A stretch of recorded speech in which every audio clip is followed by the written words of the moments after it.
ரசூலுல்லாஹ்விடத்துல ஒரு மனிதர் வந்து கேட்கிறார், அல்லாஹ்வுடைய தூதரே, ஒரு பெண் இருக்கிறாள், அவள் இரவுடைய வணக்கத்தை தொழுகிறாள். அப்ப இரவுல தொழுகிறான்னா ஃபரதான தொழுகையும் தொழுதுருவா.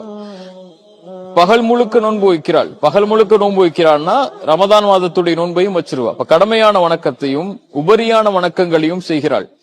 அல்லாஹ்விடத்தில் இருக்கக்கூடிய எல்லா வணக்க வழிபாட்டிலையும் சரியா இருக்கிறார். ஆனால் அந்த பெண்ணால் அந்த வீட்டுடைய பக்கத்து வீட்டார் நோவினை செய்யப்படுகிறார் நாவால். பக்கத்து வீட்டுல இருக்கக்கூடிய உங்களோட நாவால பிரச்சனை பண்ணி கொண்டிருக்காங்க, தீங்கிழைச்சு கொண்டிருக்கா அந்த பெண். இந்த பெண் யார்?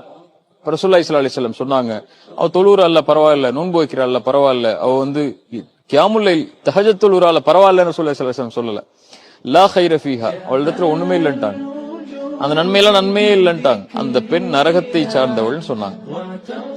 ஹுலுக்கு தான் அளவீடுன்னு நாங்க ரசூலுல்லாஹி ஸல்லல்லாஹு அலைஹி வஸல்லம். தீனுடைய அளவீடே நல்ல குணம் தான். அதே மாதிரி அந்த இன்னொரு பெண்ணை பற்றி கேட்கப்பட்டது, கடமையான தொழுகையை தொழுகிறாள், கடமையான நோன்பு வைக்கிறாள், அந்த பெண்ணால் யாரும் நோவினை செய்யப்படவில்லை அல்லாஹ்வுடைய தூதரே. ரசூலுல்லாஹி ஸல்லல்லாஹு அலைஹி வஸல்லம் சொன்னாங்க, அந்த பெண் சொர்க்கம் சார்ந்த பெண் என்று ரசூலுல்லாஹி ஸல்லல்லாஹு அலைஹி வஸல்லம் சொன்னாங்க.